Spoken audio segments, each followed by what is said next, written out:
the Ultra Boost silhouette is what got me started with sneakers.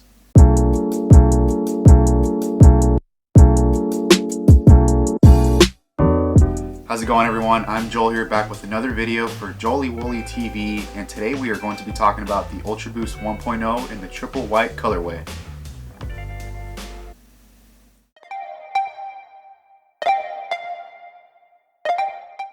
But before I get started, I just want to say good morning to everyone because, yeah, it's still morning here. I don't know if you can see it in my face or my voice, but I am super tired.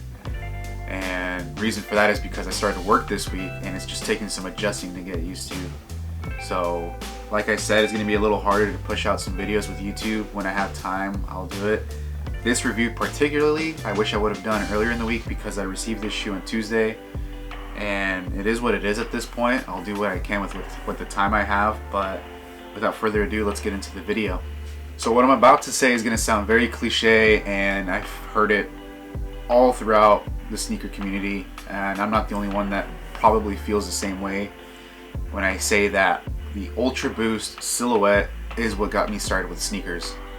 So I want to say, before I got really serious with sneakers, I didn't know much about it. So when I first heard about Ultra Boost, it was like a very hyped shoe. It was the technology around it, and just the availability of it seemed kind of limited at the time. So I still have my first pair of Ultra Boosts ever. I'm glad I do. I mean, I've worn these things to the ground. I have them right here with me.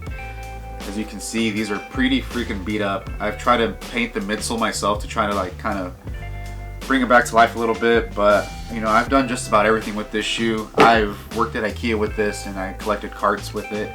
I've bartended in these shoes. I've gone on hikes with that shoe. So that Ultra Boost is, you know, at the end of the day, my favorite shoe, no matter what.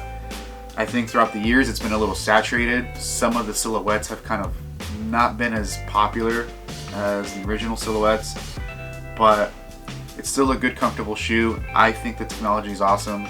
And what's crazy to me is just to see all the different shoe silhouettes that have boost soles now. As you can see behind me, I have a couple here for examples. Anything from an NMD to a night jogger to even my EQT boost supports, even the Adidas slides that I reviewed in my second video of the channel.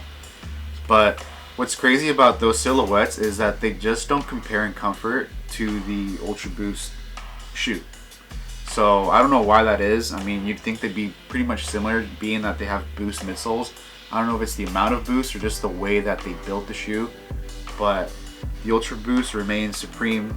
Even I think the Ultra Boost is more comfortable than a Yeezy Boost. I'm obviously not going to throw these over here with my other shoes because I think the Yeezy Boost is its own category.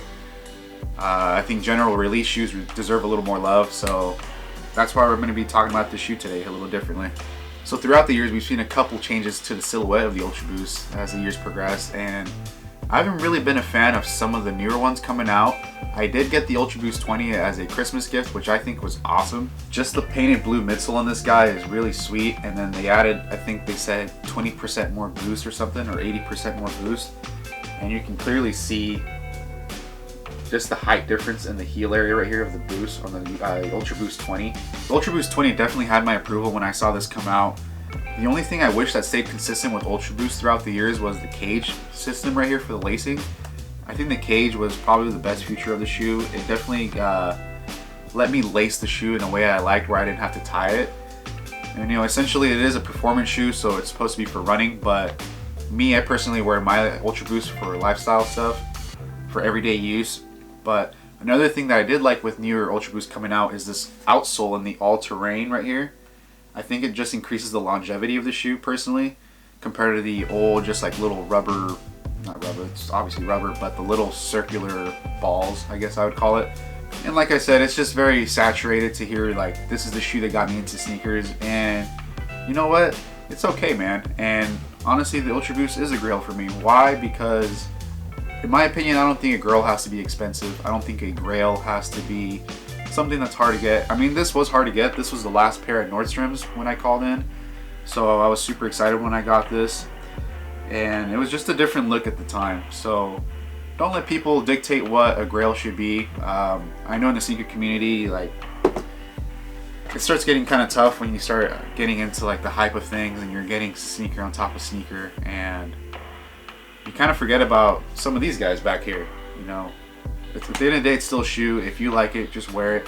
If it's your Grail, it's your Grail. So I've personally never owned a 1.0 Ultra Boost, and it feels like I'm holding a piece of history here because this is what pretty much molded the way for future Ultra Boosts. Now, I don't believe this was the first Ultra Boost to come out. I think the original was a black one with like a purple heel cup right here, or purple heel counter, however you may call it. So the reason I think Adidas re-released this specific colorway is because from what I've been reading and seeing on other channels is that Kanye West is the reason that Ultra Boost started getting a lot of hype. As we all know, a lot of the stuff he wears tends to get a lot of hype. So I believe that's why they re-released the shoe. And if you guys don't know what I'm talking about, when he wore this was in the Billboard Music Awards when he's jumping in the air, and there's a couple pictures of him that I'll post in here. So to start digging into the shoe here, what I'm noticing first is on the toe area right here, you have like this arrow-shaped knit pattern pointing towards the toes. And you got a little bit of some cream colorway there in the knitwear. So it's not just all white, you got a little bit of like an off-white cream. And that pretty much will go all the way throughout the main body of the shoe up until you get to like this meshy knit over here in the back that carries all the way to the heel. And like I mentioned earlier with the original Ultra Boost, you don't have that all-terrain outsole, you just have this like circular bumps. In the middle of the outsole you have what says torsion system, which I wish I would have done a little more research on because I'm not really sure what that is. Maybe it helps with the archway of the shoe as you walk. I'm not entirely sure on that, but I always wondered what this little gray piece was, and I think it is part of the torsion system because it's that same color of gray. The front of that outsole that wraps up to the toe, you have an Adidas logo right there. And then another little detail that I always loved about Ultra Boost is the two different colors they use for the words. So for Ultra here you have black, and then your Boost is in a silver. And then when you come to the cage of the shoe, you have this matte white finish, which they started changing a little bit as the years progressed. Like the 3.0 triple whites that I used to have, it was more of like a sort of transparent gum looking cage. Had like, I would say what, 80% opacity. And the only reason I know that word is because of the time I've been spending on Photoshop. But this is the kind of caging system that I miss with some of the newer Ultra Boosts. Like I wish they had this on the 20, that would have been fire. And then a little small detail here that I noticed that I really like is the silver shoelace tips, if it focuses on it, I hope. Which I think contrasts really well with that silver boost on the heel counter over here. And then coming towards the inside of the shoe on the imprint here, guys, you have the original Ultra Boost imprint, which I appreciate because some of the newer models that have come out throughout the years have like more of a bubbly font looking thing. And it doesn't look bad, but for this being a retro shoe, it is much appreciated that they stuck with the original imprint of the insole. And honestly, that just about wraps up this video, guys. I mean, it's such a simple shoe, yet I think that's what makes it such a successful silhouette throughout the years. And just a beautiful sneaker for me personally. I don't know where I'd be at in the sneaker community if I didn't have this shoe, because before this I used to just wear, you know, Vans like everyone else. I used to think Creative Rex were like the best shoes. So it's just crazy to see how far I've come with the sneaker community and the sneaker collection that I have personally. So let's get these guys on feet. I'm gonna throw on some protectant spray real quick because, I mean, these are already dirty just for me moving them around in the air in here. Not to say that I'm breathing dirt, but you get what I'm saying. I mean, I've worn my Yeezy Creams, which are triple white as well, to the grocery store, and just leaning on the shopping cart and then moving back, the wheel slightly touches the toe and they're done for. Smudge mark. And then real quick, guys, before I forget, a little detail. The only thing they didn't really retro with the Ultra Boost is the shoebox. So before you get this one right here with the word Boost that wraps around the side like this, opens up, boom. With the newer one, you have this diagonal cut through the top, and it opens like doors, pretty much. And then you have your shoe in there, which I thought was a cool detail. And then when I was mentioning that bubbly imprint with the new Ultra Boost on the insole, I don't know if it'll focus on that, but that's basically what I was talking about. So I'm glad they didn't put this on this shoe, just keep it OG, retro it the right way. And then last but not least, a little detail that I don't like talking about, but there's sometimes that curious viewer that wants to know how to get this shoe. It does retail for $180. It's not possible to get on the Adidas app anymore. It was not raffled off, or I guess it was raffled off through a drawing for you to purchase. So Other than that, the only way you can really get this silhouette, I believe, is through the Go app. I did some searching on there. It's only like $20 over retail, which isn't terrible. So there's no resale in this shoe, in my opinion. It might go up later up again, I'm not sure. But if you really want this sneaker, just go to Go.